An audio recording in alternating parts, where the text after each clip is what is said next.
masuk pada bagian yang keempat dari seri firman di bulan Desember ini, apa yang dikatakan akan terlaksana.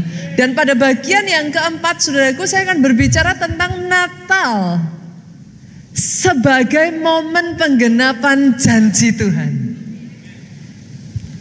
Satu pesan, saudaraku, yang akan melandasi, sementara sebentar lagi kita akan masuk ya dalam rangkaian Natal ya. Gak berasa loh Bapak Ibu, besok hari Selasa kita sudah merayakan malam Natal, Christmas Eve. Dan hari Rabunya kita sudah merayakan Natal. Senggol kiri kanan katakan, pastikan kita sama-sama datang merayakan momen yang spesial ini bersama-sama. Sekali lagi boleh kita beri tepuk tangan yang paling meriah. Saya akan memulai firman hari ini dengan menyampaikan satu statement ini, saudaraku. Tuhan yang saudara dan saya sembah.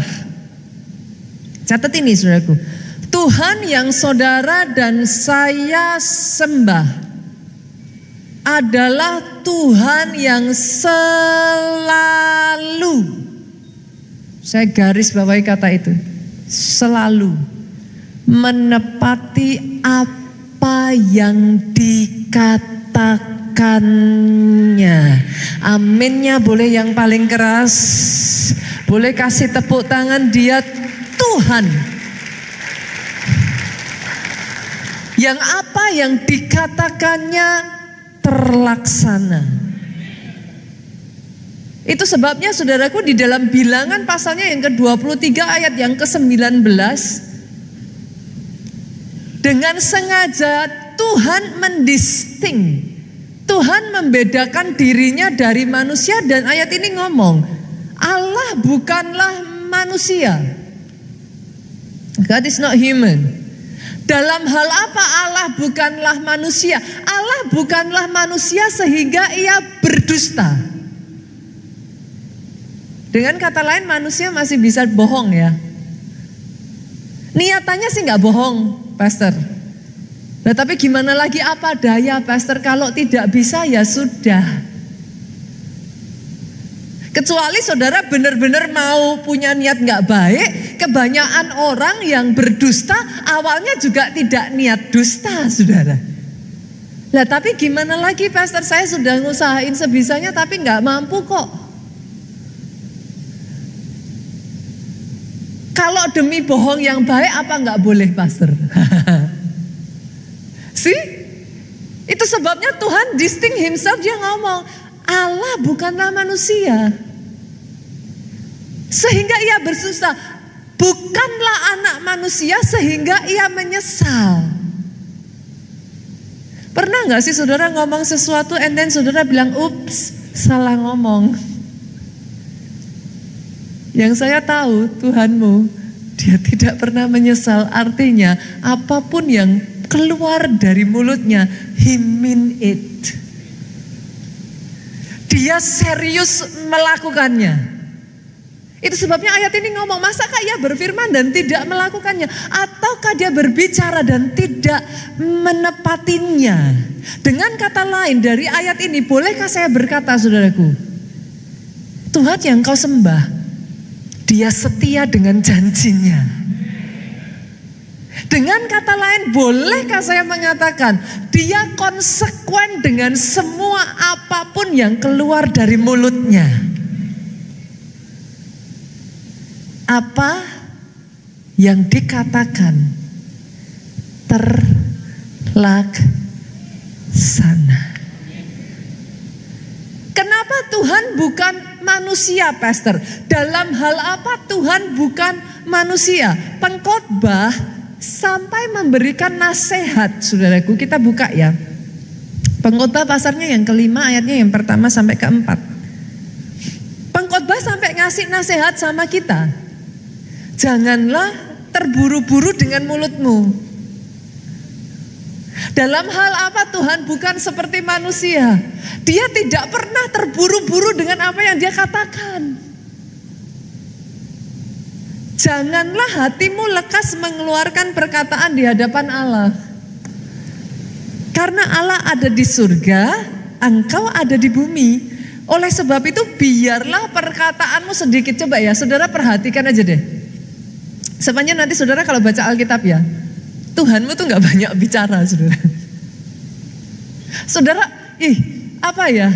saudara akan menemukan, kalau sampai, makanya saya selalu ulang berkali-kali, saudara nemu satu kata diulang 2 kali, diulang 3 kali, saudara harus tahu buat Tuhanmu itu penting. Dia bukan Tuhan yang banyak ngomong saudaraku. Dan setiap kali dia berkata, he mean it. Dia serius dengan perkataannya. Karena Allah, kita lanjutkan, karena sebagaimana mimpi disebabkan oleh banyak kesibukan, demikian pula percakapan bodoh disebabkan oleh banyak perkataan.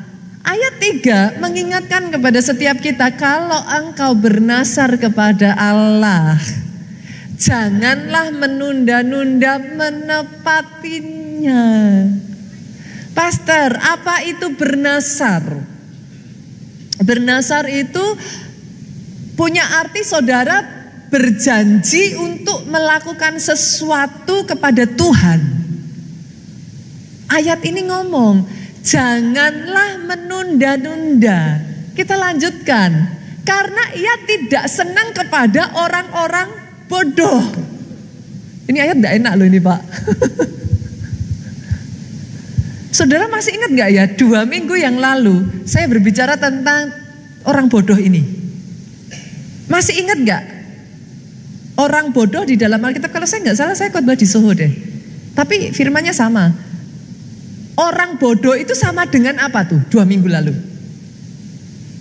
Ini kita dapat koleksi baru hari ini. Orang bodoh sama dengan orang yang tidak melakukan perintah Tuhan. Hari ini koleksinya nambah. Orang bodoh, kalau dilanjutkan perkataannya, tepati nasarmu. Berarti kata orang bodoh mengacu pada orang yang tidak menepati nasar. Masalahnya ayat ini ngomong, ia tidak senang kepada orang bodoh. Senggol kiri kanan, masih sayang pastornya enggak saudaraku? Saya tahu ini perkataan enggak enak. Bahkan dilanjutkan, lebih baik engkau tidak bernasar daripada bernasar tetapi tidak menepatinya. In case di tempat ini ada di antara saudara, pastor kok galak, saya kesenggol. Memang ayat ini bukan cuma nyenggol, dia nabrak. Tapi saya merasa ya saudaraku, firman ini berbicara di momen yang tepat. Kita ada di penghujung tahun 2024. Yuk, jadikan ini momen evaluasi ya. Boleh ya? Karena jujur kadang ya saudaraku gampang loh kita ngomong, Tuhan, kalau Tuhan sembuhkan aku pasti bersaksi. 1 tahun berlalu, 2 tahun berlalu, pastor tapi saya takut. 3 tahun berlalu, 4 tahun berlalu. Dan hebatnya manusia sampai di tahun ke-5, udahlah Tuhan maha pengasih dan penyayang kok, pasti gak apa-apa. Tapi ayat ini ngomong, ia tidak senang. Pastor kok galak banget. Loh, ini firman loh saudaraku. Saudara bisa merasakan gak ketidaksukaan yang muncul di situ? Berapa banyak orang datang kepada Tuhan ngomong gini, kalau Tuhan kasih aku anak, aku pasti melayani sungguh-sungguh. Belum punya anak, saudaraku lebih santai. Udah punya anak, tidurnya malam terus. Dimulai dari apa? 1 kali izin, jadi 2 kali izin, jadi 3 kali izin, jadi 4 kali izin. Lama-lama setahun gak pernah nongol batang hidungnya, saudara. Halo? Di momen akhir tahun ini ya saudaraku, boleh gak firman ini berbicara buat setiap kita? Kalau ada di antara saudara, engkau punya nasar apapun itu, senggol kiri kananmu, tepat tepati nasarmu. Tepati nasarmu. Tapi actually this is not my point, saudara. Ini bukan poin saya. So what is your point, Pastor? Apa poinnya, Pastor? My point is simple. Kalau dia aja ngomong tentang orang yang tidak menepati janji, saudara bisa merasakan nada ketidaksukaan di situ. Saudara bisa menemukan dia bukan pribadi yang tidak menepati janji. That is my point. Kenali pribadi yang kau sembah. Apa yang dia katakan. 2 minggu lalu kita belajar. Semua perkataan yang keluar dari mulut Allah tidak pernah kembali dengan sia-sia. Bukan hanya dia tidak kembali dengan sia-sia. Dia akan mengerjakan. Bukan hanya dia akan mengerjakan. Amazingnya Tuhan, saudara, dan akan berhasil. Pastor, kenapa Pastor sampaikan ini? Doa saya ya saudaraku, setiap keraguan, setiap kebimbangan di momen akhir tahun ini disingkirkan dalam hidupmu.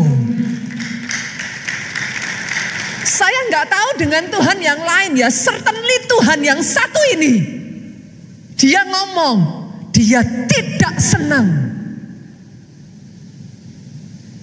kalau terhadap orang lain aja. Saudara pernah ngerasain nggak sih? Kita punya value apa? Biasanya itu yang kita tuntut dari orang lain. Kalau saudara punya value di dalam etiket bekerja, ada sopan santun, saudara menepati apa yang saudara katakan, enggak peduli. Saya diajarkan sejak dari kecil, saudaraku. Orang tua saya semua keluarga bisnismen. Mereka selalu mengatakan, kamu kalau sudah ngomong, tepati.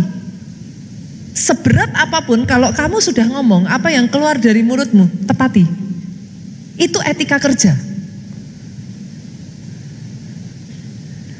Saudara pernah nggak ngerasain, saudara punya value, biasanya ketika saudara ketemu orang lain, berurusan dengan orang lain, saudara berharap orang itu juga melakukan, punya value yang sama.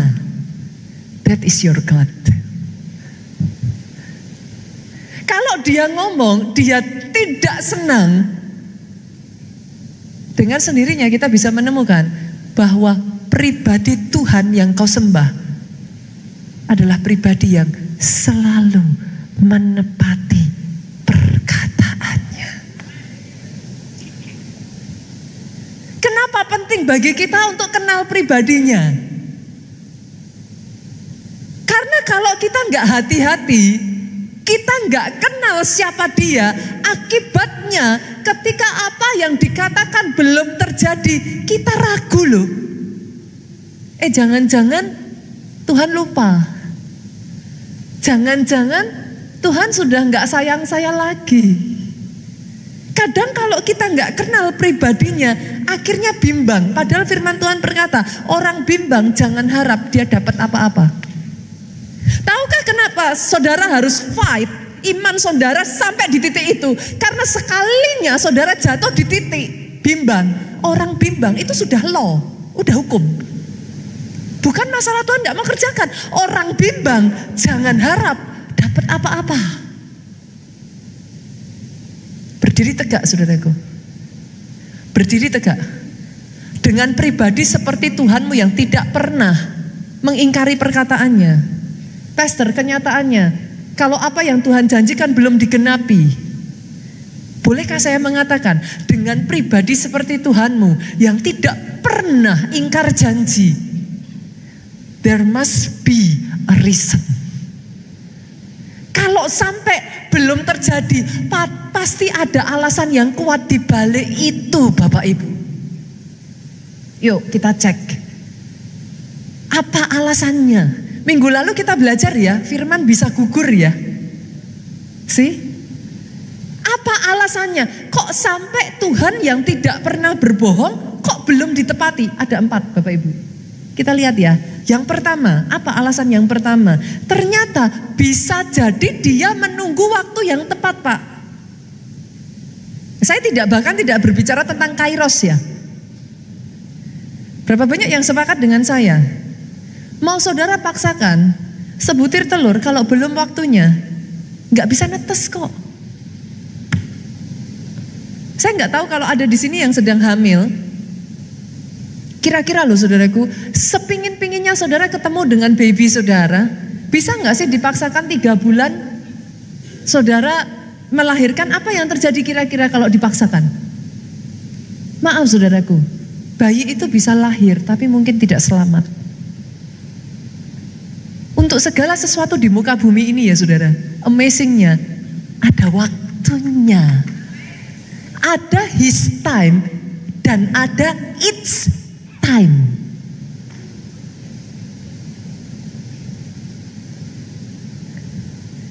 Seringkali belum waktunya. Yang kedua saudaraku, seringkali dia nunggu kitanya yang siap.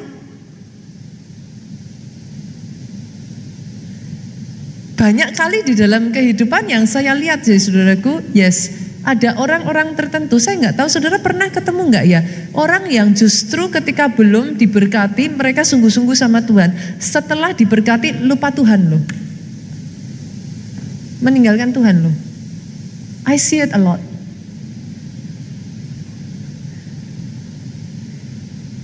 Semenyedihkan apapun ya saudaraku buat Tuhan, dia akan jauh lebih sedih ketika kehilangan saudara loh. Kitanya yang belum siap. Yang ketiga, penyebab kenapa belum terjadi. Yang ketiga, ini saya banyak ngalami sudah. Sengaja dibatalkan karena dia mau berikan yang lebih baik. Kitanya aja yang belum bisa ngeliat kan. Jadi kita sedih, kita nangis. Kok kenapa Tuhan izinkan? But actually He's preparing yang jauh lebih baik buat saudara. Dan yang keempat saudaraku, kenapa kok bisa belum terjadi? Ada penghalang. Apa penghalang pastor? Bisa jadi dosa. Bisa saudaraku. Seringkali saya menemukan bisa jadi karena dosa. Tetapi ada juga penghalang yang bukan karena dosa. Pak, kelemahan karakter. Apa pastor kelemahan karakter? Bisa jadi enggak kemalasan. Satu kali saudaraku gereja kita kedatangan satu orang, dan orang ini datang untuk meminta diakonia. As usual di gereja kita membantu saudaraku. Orang-orang yang memang dipandang memang membutuhkan, mereka datang kita bantu. Pada saat dia datang meminta diakonia, pertama kita memberikan diakonia saudaraku. Tidak berapa lama kemudian saudara dia datang lagi dan dia meminta yang kali kedua diakonia. Dari gereja kita berpikir, oke, gimana kalau kita bantu cari kerja supaya dia bisa berdiri. Tapi amazingnya saudaraku, saya dapat laporan ketika dari gereja kita membantu dia cari kerja saudara. Kita ngomong, ini ada nih pekerjaan, gaji sekian. Kamu mau nggak? Saudara tahu apa jawabannya?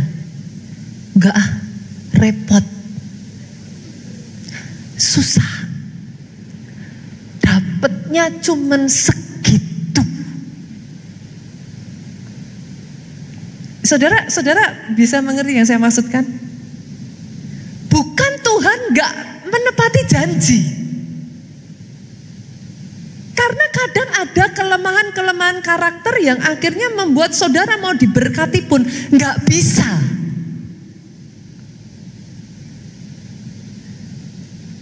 Doa saya hari ini, iman setiap saudara dibangkitkan loh. Tidak ada lagi keraguan-raguan loh. Masuk tahun 2025 kita dipersiapkan. Kita sadar Dia Tuhan tidak pernah lalai. Kita buka ya 2 Petrus pasalnya yang ketiga, kita lihat ayatnya yang ke-9. Tuhan tidak lalai menepati janjinya. Just in case ada sebagian dari saudara berpikir mungkin Tuhan kelupaan, mungkin Tuhan sudah nggak ingat lagi. Tapi ayat ini ngomong Tuhan tidak lalai menepati janjinya. Apa sih arti kata lalai, saudara? Lalai itu artinya apa? Lupa. Lalai artinya apa? Sengaja ngelupa. Lalai artinya apa? Males untuk melakukan.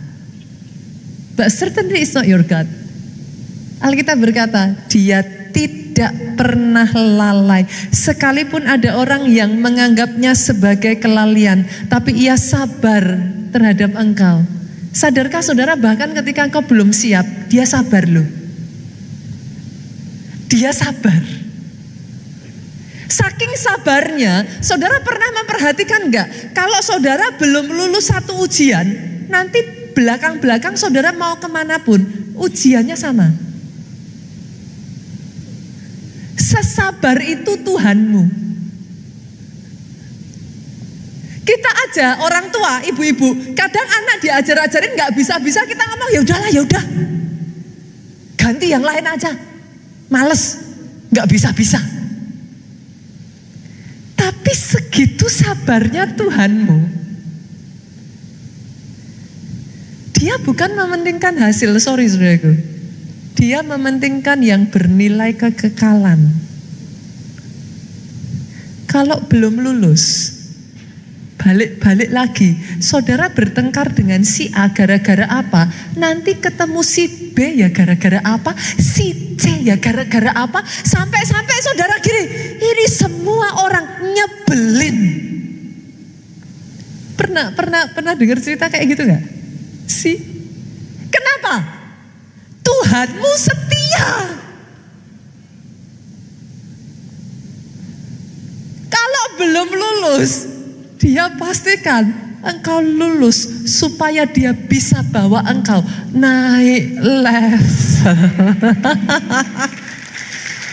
Saya nggak enak loh ngomong gini saudaraku. Tapi senggol kiri kanan katakan cepet lulus. Udah. Kenapa saudara? Karena selama saudara belum win over it, you will stuck di situ. Saya berjumpa saudaraku dengan orang-orang yang somehow bukan Tuhan gak mau berkati, berkatnya banyak. Tapi setiap kali dikasih proyek, somehow orang jengkel.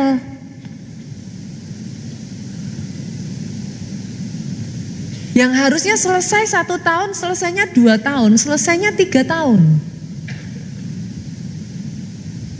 Bukan Tuhan gak bawa proyek baru loh saudara.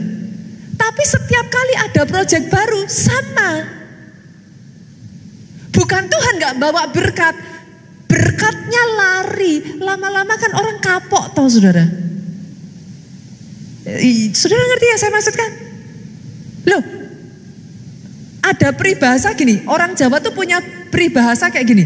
Panjangnya gurung, panjangnya leher, ini lebih panjang dari panjangnya jalan saudara. Itu peribahasanya orang Jawa. Artinya apa? Saudara itu dari mulut ke mulut itu getok tular. Saudara boleh dapat pelanggan, tapi kalau tidak bisa mempertahankan pelanggan, satu dengan yang lain jangan sama itu. Jangan. Nanti gak selesai-selesai. Saudara mengerti yang saya maksudkan? Hari ini doa saya saudaraku. Yuk, senggol kiri kanan lagi. Cepet to lulus. Dalam hal apapun. Saudara gampang tersinggung ya. Percaya gak percaya? Gara-gara tersinggung, saudara pindah gereja. Di gereja berikutnya tersinggung lagi kok. Loh, buktikan perkataan saya saudara.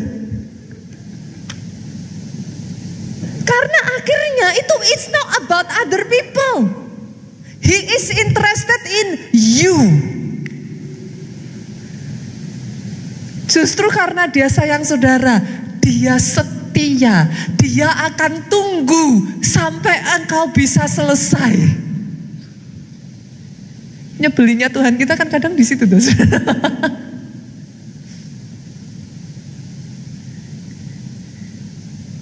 Tapi dari sini ya saya berharap saudara itu bisa memahami seperti apa karakter Tuhan yang kau sembah. Kalau saudara sudah memahami, jangan pernah meragukan kesetiaan Tuhan. Jangan pernah meragukan perkataannya. Dia bukan Tuhan yang tidak menepati janji kok. Bahkan ya saudara, saya mau mengambil momen Natal ini sebagai satu momen di mana Natal itu bukti penggenapan janji Tuhan. Kok bisa Pastor? Kita buka ayatnya yuk. Kita lihat Matius 1 ayatnya yang ke-20 sampai ayatnya yang ke-23. Ketika dia menjanjikan kelahiran Mesias, saudaraku, ada momen di mana Yusuf itu goyang. Dia goyah, saudaraku. Ayat 20 ini langsung masuk ke situ. Tetapi ketika Yusuf mempertimbangkan maksud itu, malaikat Tuhan nampak kepadanya dalam mimpi dan berkata, Yusuf, jangan engkau takut mengambil Maria sebagai istrimu, sebab anak yang di dalam kandungannya adalah dari Roh Kudus. Ia akan melahirkan anak laki-laki dan engkau akan menamakan dia Yesus. Karena dialah yang akan menyelamatkan umatnya dari dosa mereka. Kenapa saudara? Kenapa Tuhan memastikan Yusuf enggak mundur? Lihat ini ayat 22. Hal itu terjadi supaya apa? 23 dengan suara keras.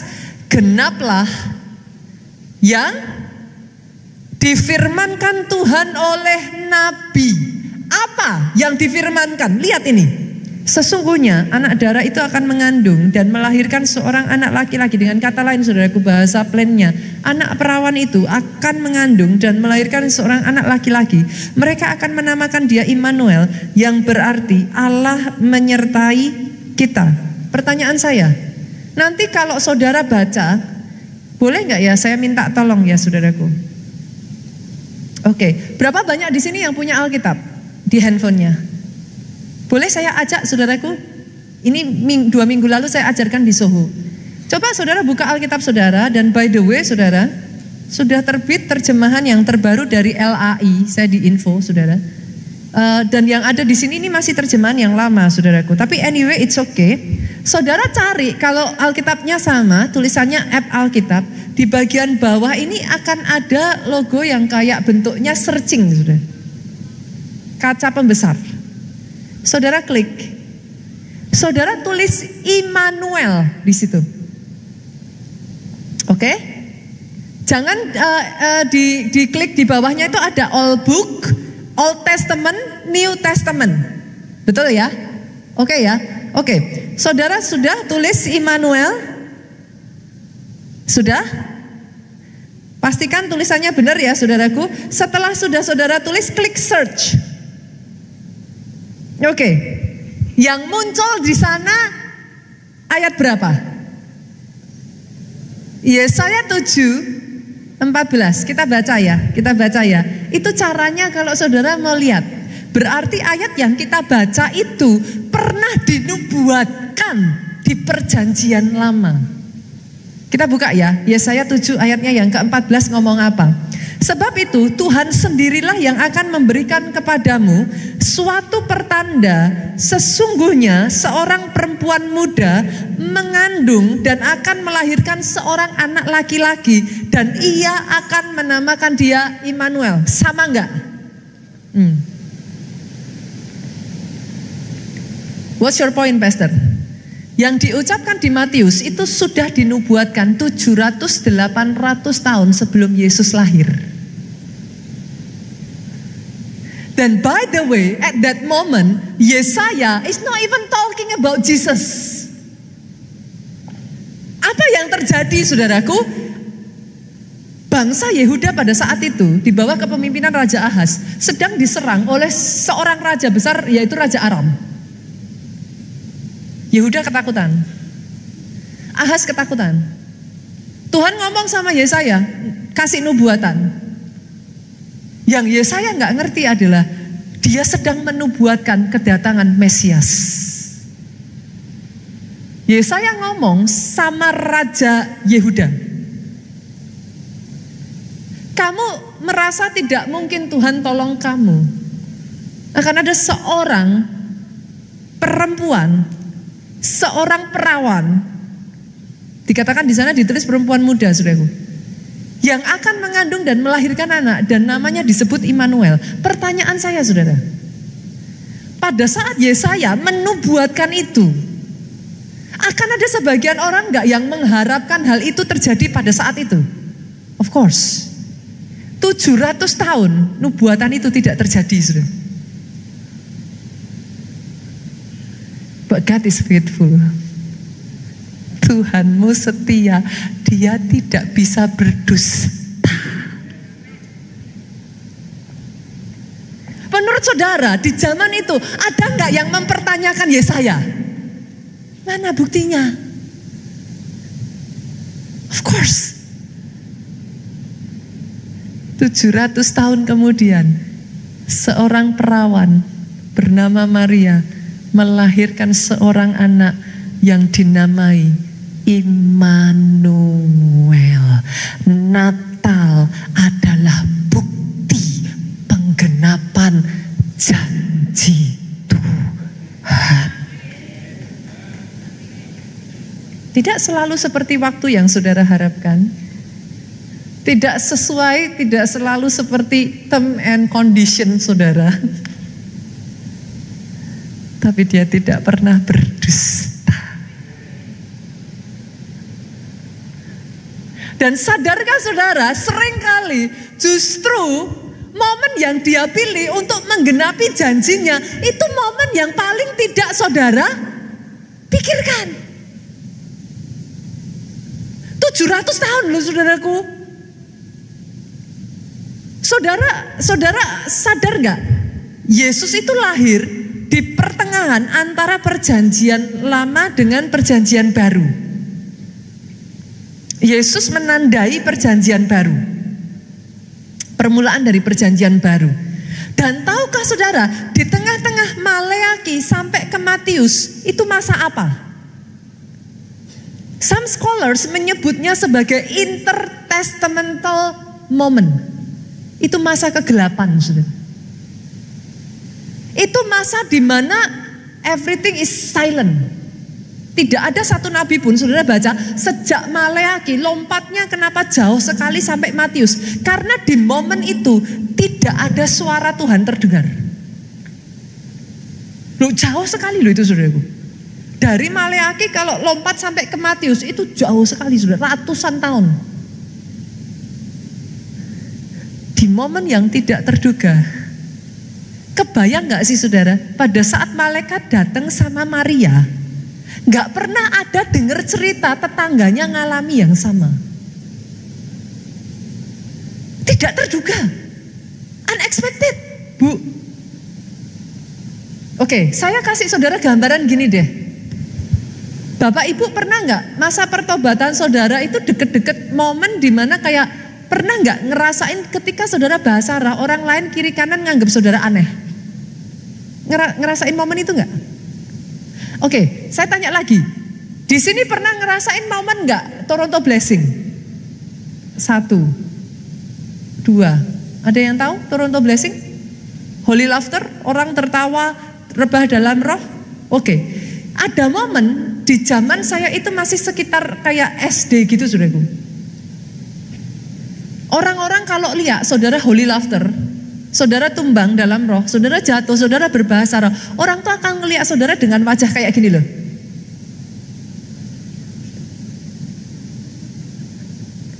You are weird. Saudara aneh.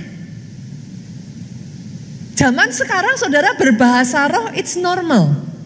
Tapi di masa itu, saudara berbahasa roh, orang ngelihatnya sama saudara tuh sampai gini. Saudara kebayang gak? Maria dari masa yang sepi tanpa ada suara diperdengarkan, malaikat datang mengunjungi Maria. Itu kayak apa rasanya? Itu Maria gak pingsan aja, puji Tuhan. Loh, Kebayang nggak?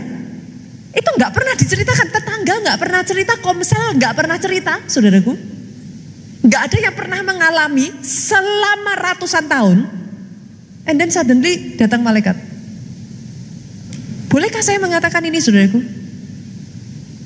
Jawaban doamu datang di momen yang tidak pernah engkau pikirkan sebelumnya. Saya tambah lagi ya. Saya katakan ya, saudaraku. Mujizatmu terjadi di momen terendah dalam hidupmu.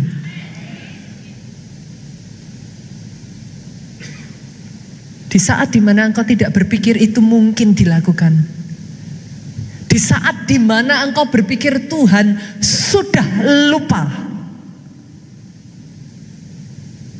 Dan saya tambah lagi biar lebih seru, boleh Bapak Ibu? Tuhan kalau sudah melakukan sesuatu just like that. Butuh Tuhan membawa saya ke Nigeria untuk saya memahami dari 100 orang jadi 10.000. Itu enggak harus 1.000 dulu, 5.000 dulu. Kalau Tuhan mau langsung 10.000 maka terjadi begitu saja. Dulu saya adalah orang yang berpikir harusnya A dulu, B dulu, baru C. Ada di sini yang seperti itu? Tuhan kalau sudah mau memberkati seseorang, just like that. Saya tuh masih ingat momen ya saudara, pada saat di Jogja, gereja kita ada di Jogja pertama kali. Bertahun-tahun loh saudara. Kalau saudara mau ngomong sama saya, Bu Nita mungkin kurang berjuang. Bu Nita mungkin kurang strategi apa. Bu Nita mungkin semua daya upaya yang bisa kita lakukan, kita lakukan. Itu jemaat dari 7 orang jadi 20 orang, jadi 50 orang mentok saudara. Sebagian orang sudah ngomong sama Pak Jo, udah deh gak usah di Jogja, pulang aja ke Solo. Ngapain di Jogja? Di Solo gereja udah besar. Ngapain di Jogja susah payah? Udah pulang aja ke Solo. Toh jemaat gak bertumbuh. Di momen itulah saudaraku, sampai Pak Jo itu belajar. Not by might, not by power. Dengar rema, lakukan. Dengar rema, lakukan. Orang mau bilang gila kek, dengar rema, kerjakan. Dan remanya Tuhan suruh buat Pak Jo apa saudaraku? Setiap minggu khotbahnya tentang doa. Saudara, kita khotbah sebulan sekali ganti ya. Kebayang gak nih? Kalau tema yang sama dikhotbahkan setiap bulan berturut-turut sampai berbulan-bulan. Itu jemaat kalau salaman sama saya ya, tanyanya gini, besok minggu depan doa lagi, Pastor. Saya cuma senyum. Tiap hari kerjaannya Pak Jo ya saudara, bangun pagi, makan, mandi, doa. Sebagian orang sudah bilang, Pak Jo udah kuku. Pak Jo udah gila. Saking gak bertumbuh-tumbuh jemaatnya.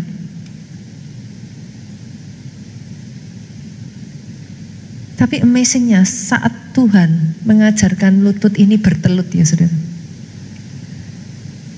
Bertahun-tahun dari 7, 20, 50, 50, that's it. Tiba-tiba dalam waktu kurang dari setahun saudaraku, sekian banyak orang dilipat gandakan menjadi hampir 2.000 orang. Saudara mau ngomong apa? Gak ada teori yang bisa menjelaskan itu semua. Ketika dia mengerjakan sesuatu just like that. Saya belajar. Itu sebabnya 2 minggu lalu saya menyanyikan lagu ini. Rencanamu Tuhan indah bagiku, rencanamu Tuhan besar dalam hidupku. Ku kan tulis, nah lagu itu. Seperti yang kau katakan aku tulis. Ku melihat seperti engkau melihat. Di depan mata cuman 20, di depan mata cuman 50, tapi visinya 3.000 jiwa. Belajar melihat seperti engkau melihat, seperti yang kau katakan, demikian ku lakukan. Kadang gak gampang, saudara. Karena yang dikatakan Tuhan gak masuk akal. Dari mana doa bisa bertambah jemaatnya? Tapi satu ini yang saya mau katakan kepada saudara.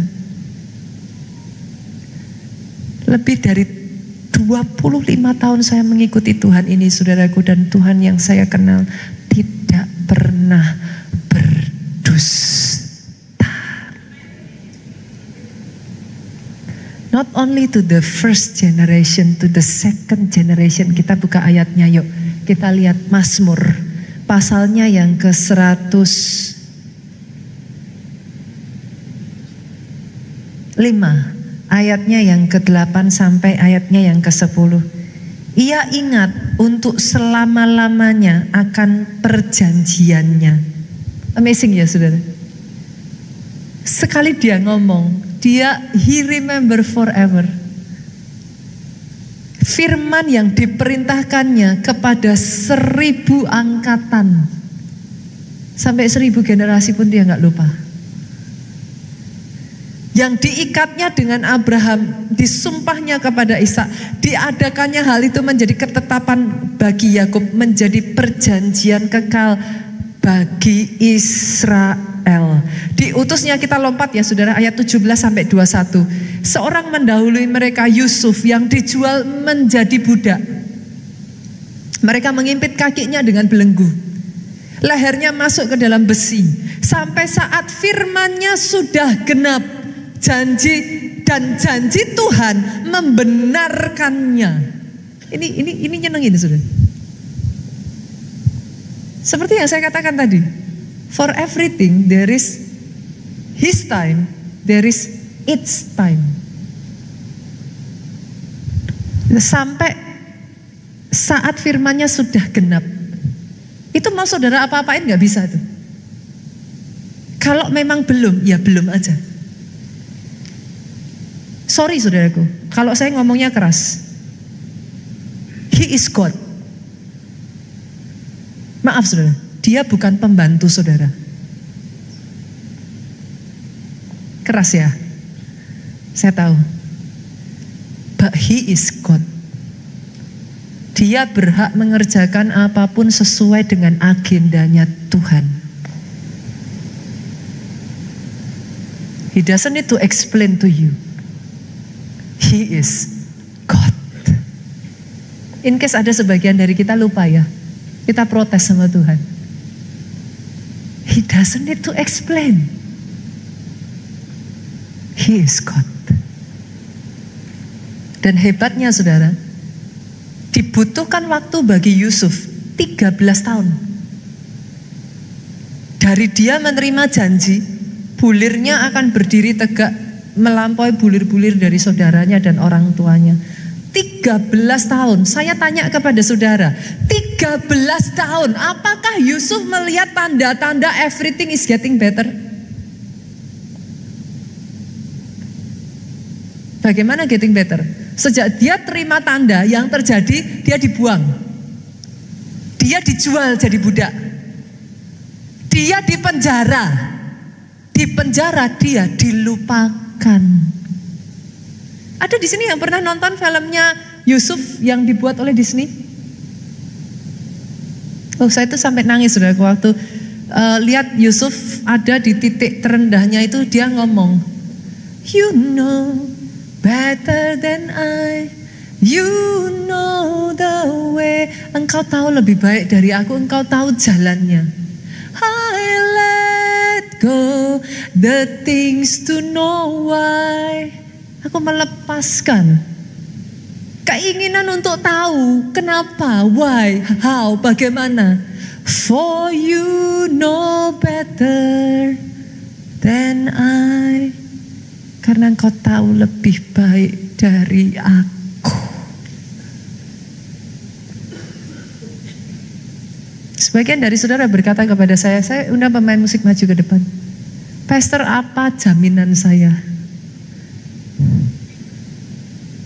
Jaminanmu adalah Tuhan yang kau sembah tidak pernah berdusta.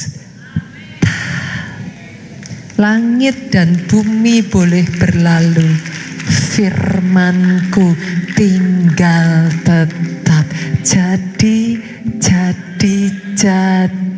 atas hidupmu.